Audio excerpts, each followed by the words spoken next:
When God created the human race, he created the human race to act in history from his vantage point in eternity.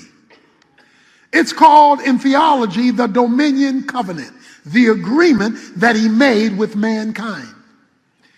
To understand what the male's role is, juxtaposition the female's role, you have to understand the dominion covenant, because that's key to understanding what you are about individually, what marriage is about, and what purpose is about, all lined up in this one agreement that God made with history through mankind. In Genesis chapter 1, verse 26, we read, "Then God said, let us make man in our image, according to our likeness, and let them rule over the fish of the sea, and over the birds of the sky, and over the cattle of the earth, and over every creeping thing that creeps on the earth." God created man in his own image. In the image of God, he created him. Male and female, he created them. God blessed them, and God said to them, "Be fruitful and multiply and fill the earth, subdue it, and rule over the fish of the sea, and over the birds of the sky, and over every living thing that moves on the earth." 3 words establish the covenant. Let them rule. That means dominion. That's why God breathed into man the breath of life, so that man would have the Spirit of God operating in this physical body, so that he could manage the physical world from the spiritual reality of God. That is the human assignment. That is why God made you, me, and us. So that is the job of the human race.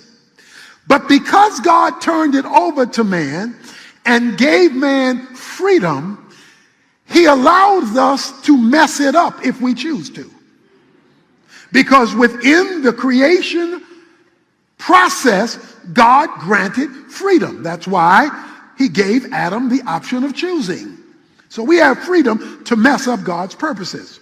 We also have the freedom to get back in it so that we can get things aligned correctly. So even though that was the mandate, the dominion mandate to rule on God's behalf in history, God did not create man and woman at the same time. It says he created Adam first. And the reason he created Adam first was that he was supposed to be the foundation. He was to be the stabilizing force on which everything else that God made would be built. He created the man first, and he put him in the garden. The garden was the place of God's abiding presence. God says in verse 18, "Then the Lord God said, it is not good for man to be alone. I will make him a helper suitable for him." All right, so let's get this straight.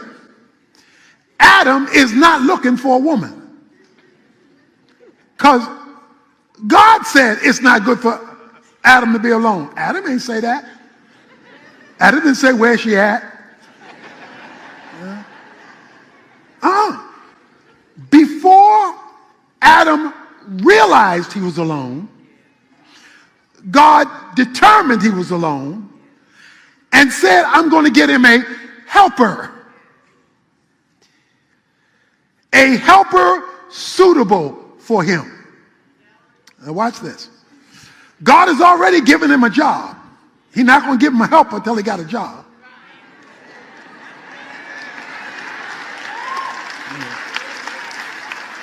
So ladies, if you're single, make it known.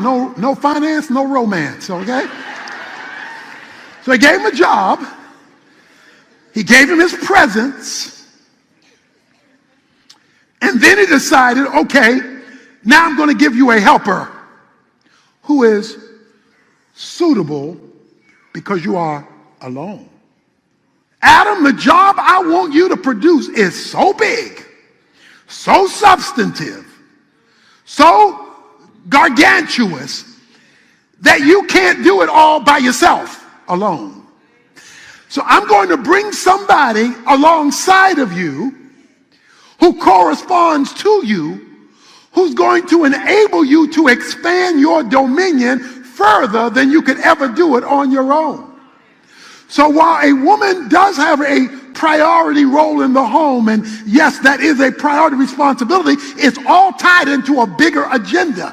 And the bigger agenda is her gifts and her skills and her calling to expand the rule. So a man who is not maximizing what God has given to the woman has limited what God can do through him because he's not using the help that God provided. That the job of the help is to expand the rule in the context of companionship. The word easier is a very interesting Hebrew word because most of the time it's used in the Old Testament, it's referring to God coming to the aid of somebody. So easier, help, is used of God intervening in human situations to help people through or out of or around circumstances that come in life. So when he says that the woman is a easier kenigdo, she corresponds to him because she's human, but her job is to do what God does, and that is come alongside to help things become what the Creator designed them to be. So you want to maximize the potential of the woman in your life, not denigrate it, but to highlight it, because the issue of aloneness wasn't just companionship, it was fulfilling a dominion mandate. So let's get this straight. I'm sure we have a lot of singles here, so let me explain something. Adam didn't need Eve to become complete, because we mix up being single and being alone. Those are not the same thing. It's assumed if I'm single, I'm alone. No. If you are single, the word single, if you look it up in Webster's dictionary, means unique or whole. That's what it means. But we have stitched it into being alone. If you are a single, like Adam is right now, and like Eve will be before she's introduced to Adam, you are supposed to be a complete single. Marriage should be a bonus, not a necessity. Okay? You are to be complete. I am saying that happiness is not God's primary goal for marriage. Once you make happiness the primary goal, when you're not happy anymore, you don't want to stay married, because happiness was the goal. I'm going to show you in a minute. Happiness is the fruit, not the root. The root of the goal was let them rule. And if I could ever get them to rule underneath me, in relationship to me, under the authority of me, properly relating to one another, happy won't be a problem. Because happy will be the result of fulfilling the purpose for the arrangement I set up in the first place. So he's now establishing what they are to be about. They are to be about operating under his rule. So now God brings out all the animals, and he brings them out to see what the man would call them. Adam could only name what God brought him. He couldn't go out naming stuff. It says God brought it, and he named what God brought. Dominion is seeing God bring things before you and seeing that is being brought before you by God, and you giving it an identity. So it is to exercise whatever you name, you are now responsible for. So if you want to be a man that God can bring things to so that you can lay hold of it, lay claim to it, you should be saying, God, for this week, I'm going to start my day with you. I'm going to bring you in on everything related to my day. I'm going to make time to make you the priority of my day so that you can flow to me, so that I can see what you have for me, so I can give name to it and ownership of it to increase your dominion in history. And therefore, experiencing kingdom rule. So, Adam is naming all the animals, but for Adam, there was not suitable help. So the Lord God caused a deep sleep, verse 31, to fall upon the man, and he slept. And God took out one of his ribs, closed up the flesh of that place. And then God fashioned to a woman the rib which he had taken from the man and brought it to the man. So he sees it coming, and he says, she shall be called woman. That's what it says. She shall be called woman. What did he just do? He named her. Woman. That's a man with a womb. Let me take you back to Genesis chapter 1. We will make man in our own image, in male and female. He made man in his own image. So a woman she was taken from a man, rib of a man, and she was made, she's called woman. She's a man with a womb, because a woman was made to receive.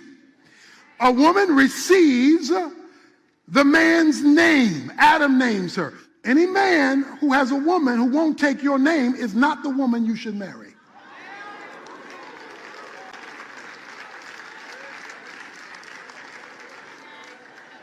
She was to take his name. Why? Because whatever you name, you're responsible for. Whatever you name, you own. Whatever you name, you govern. The man is to leave his father and mother. Doesn't say anything about the woman leaving her father and mother until the man leaves his father and mother, because he's responsible for setting up a new homestead. So, the Bible calls this relationship, the couple now, a covenant. A covenant is a divinely created bond that does one thing: it covers. A covenant is a mechanism through which God's favor flows. If you are not covenanted, that is, operating under the guidelines and governance of God, if you're not doing that, you're uncovered. And if you're uncovered, that means the intervention, favor, blessing of God is not free to flow. The Bible says in Deuteronomy 29:9, I give you this covenant that you might prosper, that I might be able to do my thing through you. So the reason that the devil wants to make you miserable if you're married is he wants to keep you uncovered. And once he keeps you uncovered, God can't flow. Once he keeps you divided, God won't flow. God says if the husband is mistreating the wife in 1 Peter 3 verse 7, if the husband is mistreating the wife, not recognizing her, appreciating her, diminishing her, physical or emotionally abusing her, tell that man, do not pray. I will not listen to his prayer. That's how important the woman is and how she's treated and valued. And in fact, you should, ladies, accept nothing less than that. Okay? Because your ultimate responsibility is to God. So, Malachi chapter 2, verses 13 and 16, here it is, and this is important for all the singles listening. He says, she is your wife by covenant, but it goes on to say, you are together, watch this, in spirit. Now, here's the way most people get together. They get together by attraction. That's the physical. You see somebody, they look good, she looks good, he looks good, and you're attracted. And that's fine. Man looks on the outward appearance, so that's fine, but that's just phase one. Now we go to phase two. Phase two is soulmate. That means we like each other. In other words, we connect. So you got the physical, you got the the soulmate. We connect. We connect with each other.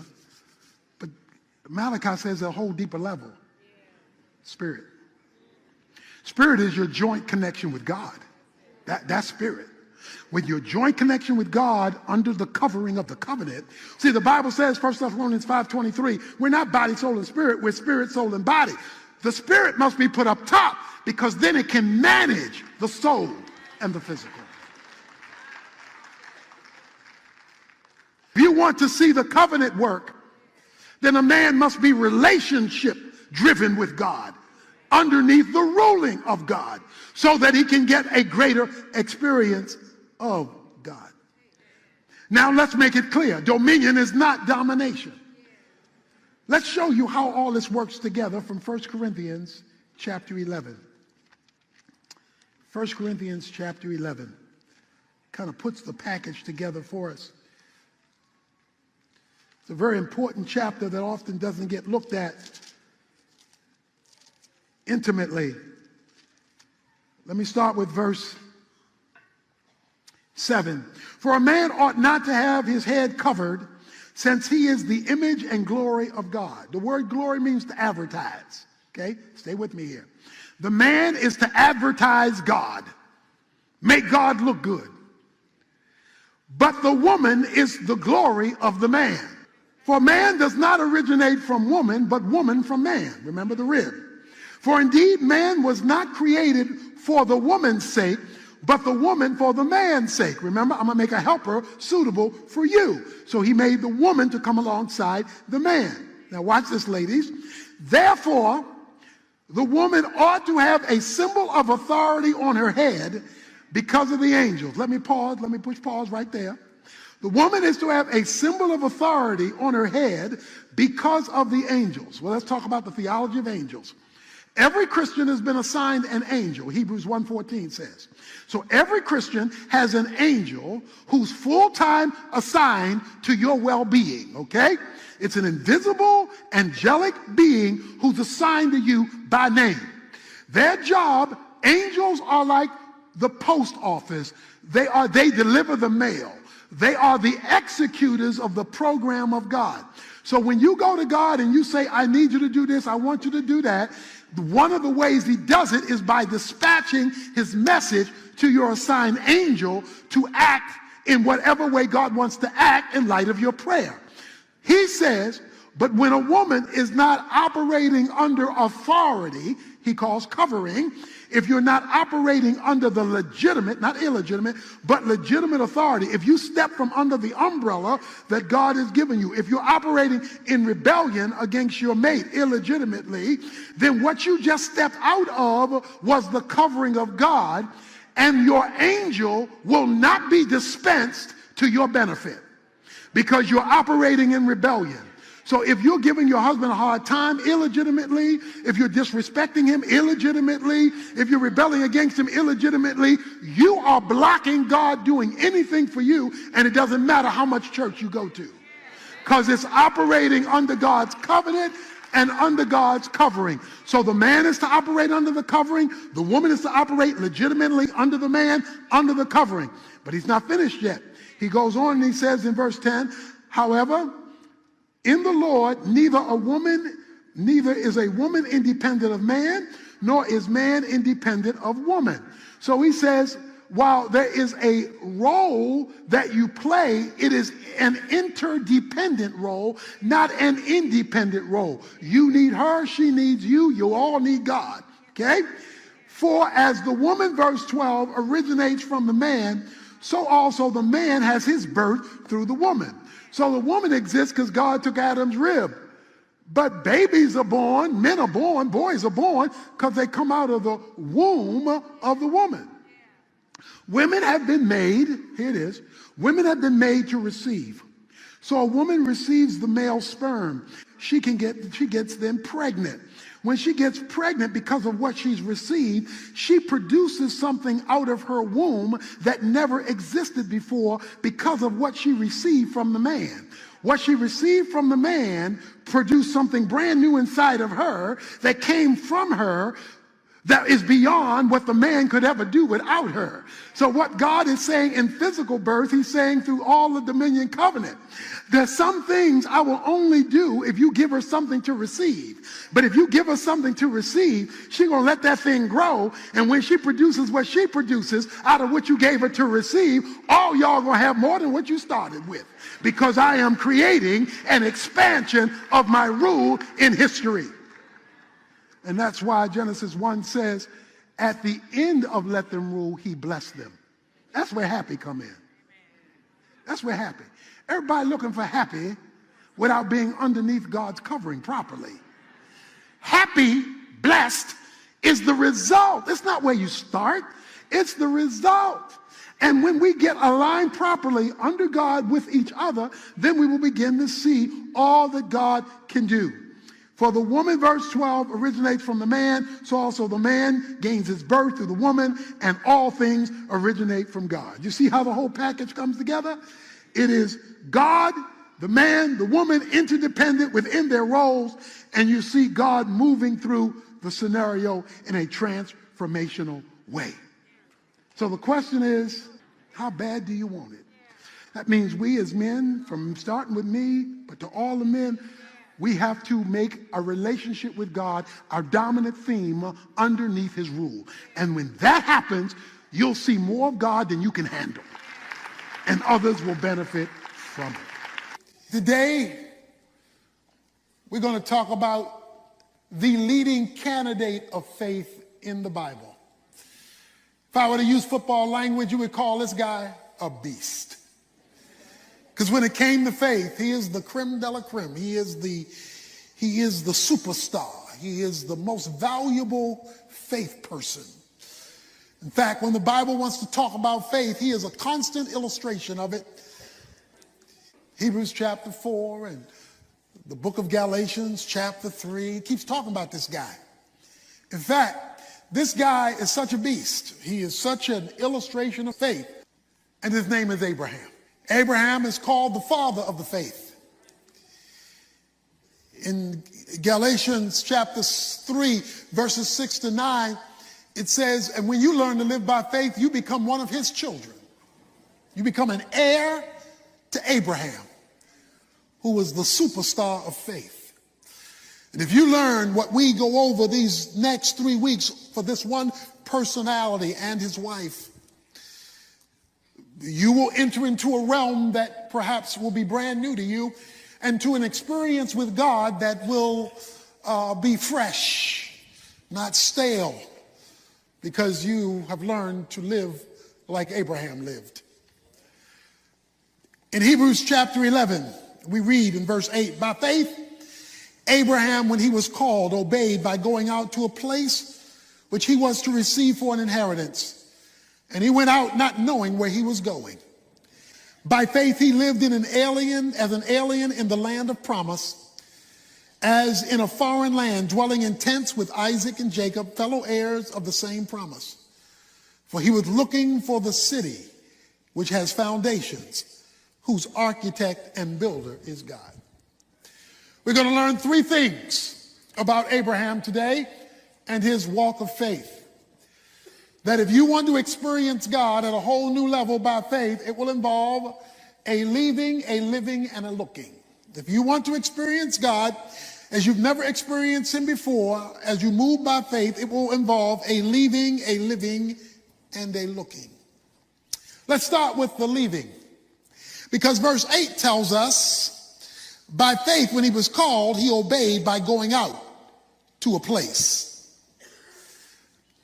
Now, this is described for us in Genesis chapter 12, chapter 13, when God told Abraham, I want you to leave your city, your community, your house, and even your people. And I want you to go to a place that I'm not going to tell you about yet. Said he didn't know where he was going. All he knew is God told him to leave, without knowing where God was taking him. Why is God telling him to leave Ur of the Chaldees? Why is God telling him to move away from family and friends and the things he grew up with? Well, to understand that, you have to understand chapter 11, the chapter that precedes God calling him. In chapter 11, the whole world has rebelled against God. A man named Nimrod, an African that you shouldn't be proud of, led the whole world in rebellion against God. The Tower of Babel established the religion of humanism, man-centered religion. It says that they gathered together as one people to build a civilization, and right in the center of the city, they built a tower, that is a ziggurat, that is a worship steeple. And they said, we will build our tower to the heavens. We don't need God. We've got intelligence, brains, reason, science, technology. We can build this thing ourselves. We don't need God. We don't need God to help us. In fact, we're going to build this thing so high, we're going to show God we can get to him. Of course, Genesis 11 says, and when God looked down and saw what men were doing, he came down. So I don't care how high you get, how much money you make, how much notoriety you amass. God's got to come down because you ain't getting but so high. God came down and said, now look at them fools. Look at what they're trying to do. It says, they are seeking, God said, to build a name for themselves. Why? Because they don't want to carry my name. God says, I have something for you to do. I've got a plan for you, Abraham. But in order for me to fill my plan, you got to leave here. In other words, stay with me. If you want to see where I want you to go, I'm not going to show you where I'm taking you till you leave where you are. You cannot stay here and have me. You cannot stay around paganism and have me. You cannot stay around humanism and have me. So you've got to leave, and you got to trust me that I know where I'm taking you, even though I'm not telling you. See, a lot of us are like this. Okay, God, show me where you're taking me, and then I'll let you know if I'm going. God says in 1 John 2 and John 15, he says, if you are friends with the world, you are an enemy of God. And he tells that to his disciples. If you hang out with the world, you can't have me. God has called every Christian to leave worldliness. He's not called us to leave the world. That is to not live in society, not work in society, not have responsibility in society. No, but worldliness is different. Worldliness are attitudes and actions that leave God out. You're worldly when there are attitudes and actions where God is dismissed from. God has saved us out of this world. The world is not, as we've said many times, a place. The world is a philosophy. It's like the world of finance, the world of fashion, the world of politics, the world of sports. While they involve places, they're really an orientation centered around a certain thing. World of finance is about money. Well, worldliness is about the exclusion of God. The enemy wants you to exclude God, and God says, leave there. That is, your life and my life cannot be defined by leaving God out or just putting him in piecemeal when we like it as a spare tire, taking him out the trunk when life goes flat, putting him back when we can roll on by ourselves again. You will never know where God is taking you unless you leave where you are, the world. You will never find out. He will never show you. What motivated him to leave? God said, I have an inheritance for you. Says he left to get his inheritance. An inheritance is like a will. It's something bequeathed to you. God has something for every believer here. If you are a Christian, he has a purpose that he wants you to fulfill. But he will not show you your destiny if he can't get you to leave the world.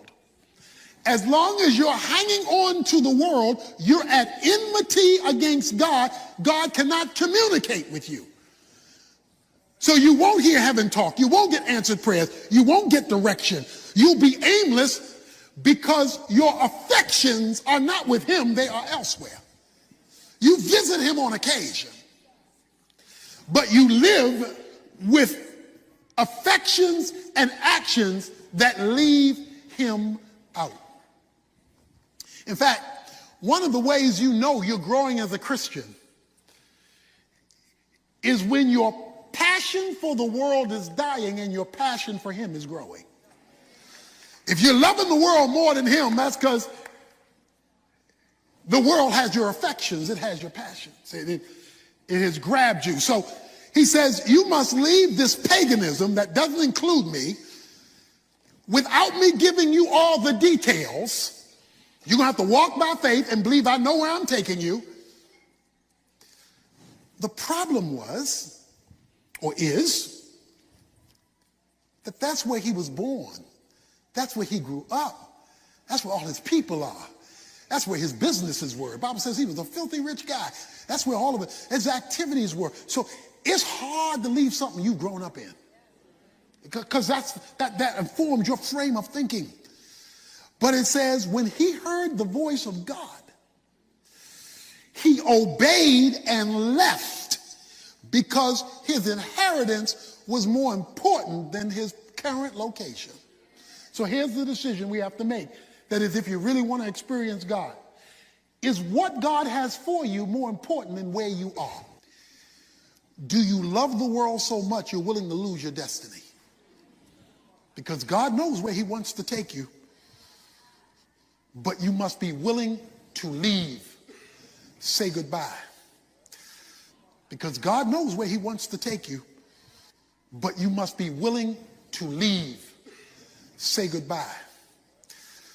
Some of you are going to battle because you're going to have to say goodbye to that worldly relationship that's keeping you from your destiny.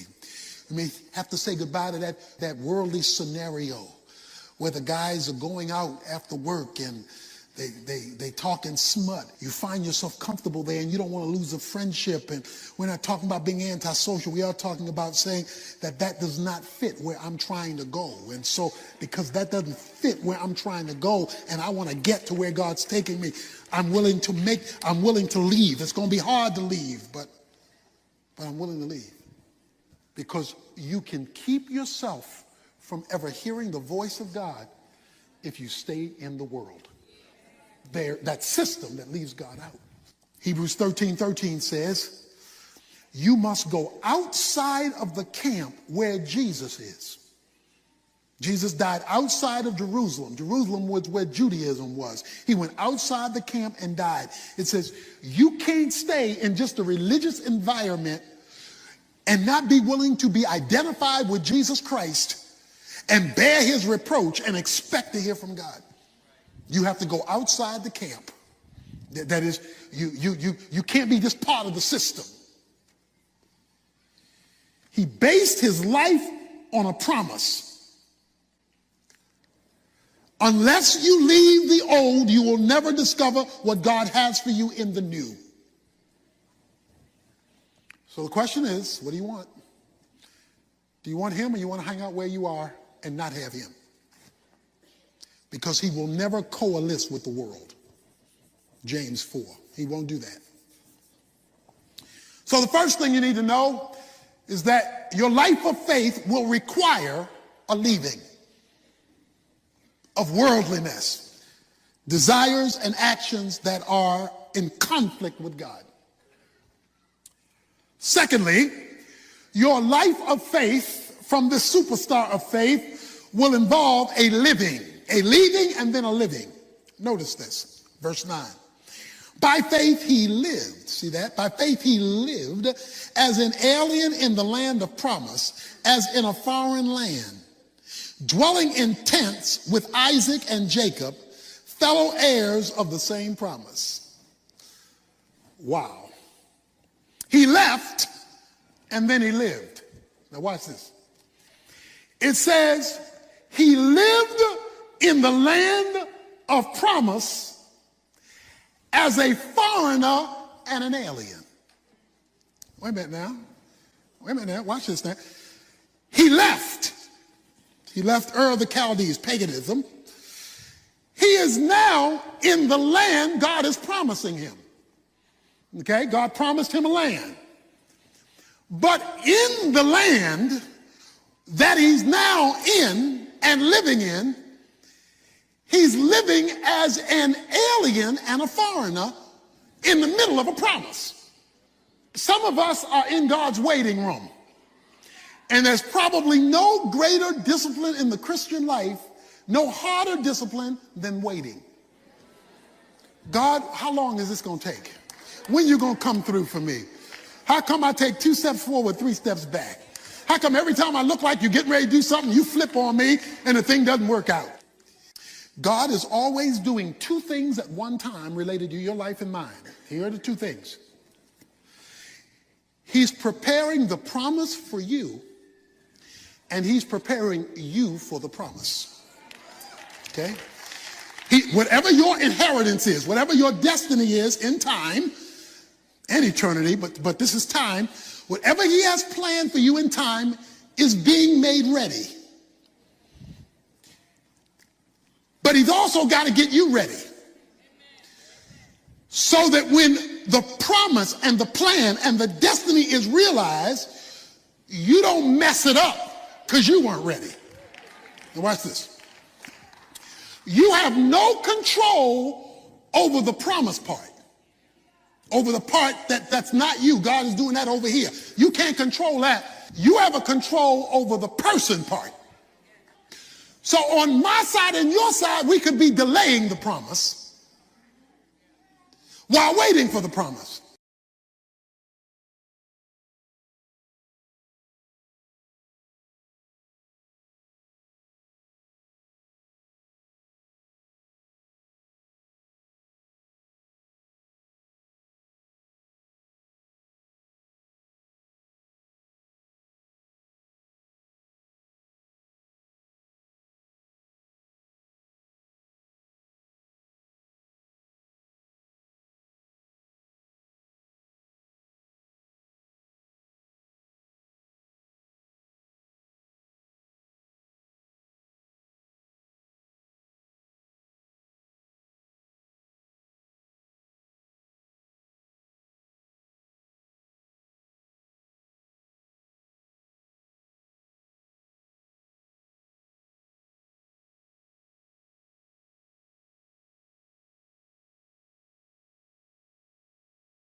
you.